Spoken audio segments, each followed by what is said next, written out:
নমস্কাৰ পুনৰ এটা নতুন জব আপডেট ভিডিঅ'ত স্বাগতম জনালো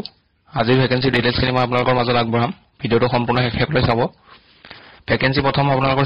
চিপলা কোম্পানী ফালৰ পৰা আহিছে এসিস্ট্যান্ট ওয়াৰ্কাৰ আৰু সুপাৰভাইজাৰ পোষ্ট আছে কোৱালিফিকেশন মিনিমাম 6 পাস কৰা হলে এসিস্ট্যান্ট ওয়াৰ্কাৰত কৰিব পাৰিব আৰু সুপাৰভাইজাৰৰ কাৰণে মিনিমাম 8 পাস কৰা হ'ব লাগিব স্যালাৰি ইয়াতে 14500 ৰ পৰা 16500 পাব আৰু পিএফ ইএসআই ইয়াতে থাকিব থকা আৰু খোৱাৰ ব্যৱস্থা কৰি দিব এজ লিমিট ইয়াতে 18 ৰ পৰা 60 ৰ ভিতৰত হ'ব লাগিব আৰু লোকেশন হ'ব গুৱাহাটী যদি ইন্টাৰেস্টেড হয় এপ্লাই কৰিব বিচাৰে এই নম্বৰটো যোগাযোগ কৰিব নম্বৰটো দিয়া আছে 9395093827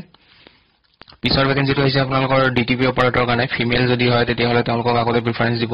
looking for a skilled detailed oriented DTP operator with experience in Ramdhenu Assamese language proficiency doctor RP Sharma Guwahati এটো লোকেশন গুৱাহাটী হ'ব যদি কোনোবা এপ্লাই কৰিব বিচাৰে তেতিয়া হলে এই নম্বৰটো যোগাযোগ কৰিব ফোন কৰিব নহলে WhatsApp কৰিব লাষ্ট ডেট হ'ব 29 জুলাই পিছৰ ভ্যাকেন্সিটো আই হস্পিটালৰ পৰা আহিছে গুৱাহাটী মাৰ্কেটিং এক্সিকিউটিভ আৰু ৰিসেপশনিষ্টৰ ভ্যাকেন্সি কোৱালিফিকেশন গ্ৰেজুৱেচন কৰা হ'ব লাগিব ইয়াতে এক্সপেৰিয়েন্সৰ কথা মেনশন কৰা নাই গতিকে ফ্ৰেছাৰ যদি কোনোবা আছে এপ্লাই কৰিব পাৰে মোবাইল নম্বৰ আৰু ইয়াতে মেইল আইডি দিয়া আছে 29 জুলাই হ'ব ইয়াৰ লাষ্ট ডেট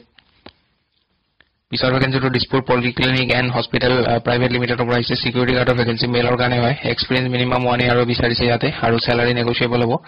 ইন্টাৰেস্টেড হলে এই মোবাইল নম্বৰ দিয়া আছে আৰু মেইল আইডি দিয়া আছে ইয়াতে কন্টাক্ট কৰিব ইমিডিয়েট জয়েন যদি কোনোবা কৰিব পাৰে তেতিয়া হলে প্ৰিফাৰেন্স দিব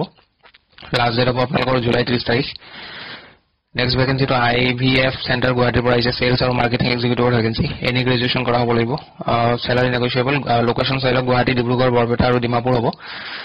ইয়াতে সিভি সেন্ড কৰাৰ মোবাইল WhatsApp নম্বৰ দিয়া আছে আৰু ইয়াতে মেইল আইডিও দিয়া আছে আপোনালোকে দুটাতে সিভিখন পঠাই দিব লাষ্ট ডেট হ'ব ইয়াতে জুলাই 30 তাৰিখ পিছৰ ভ্যাকেন্সিটো ৰেটিনা সেন্টাৰৰ পৰা আহিছে ওটি নাৰ্ছ দুটা পোষ্ট আছে জিএনএম কৰা হ'ব লাগিব আৰু আসাম নাৰ্ছিং কাউন্সিলত ৰেজিষ্ট্ৰেচন কৰা হ'ব লাগিব 2 number post front desk executive দুটা পোষ্ট আছে graduation with basic computer knowledge must be fluent in English Hindi আৰু আসামিজ এই তিনটা ভাষা জানিব লাগিব স্যালাৰি নেগোশিয়েবল হ'ব ফ্ৰেছাৰ্ছ কেন অলসো এপ্লাই ইয়াতে দিয়া আছে গতিকে ফ্ৰেছাৰসকলে এপ্লাই কৰিব পাৰে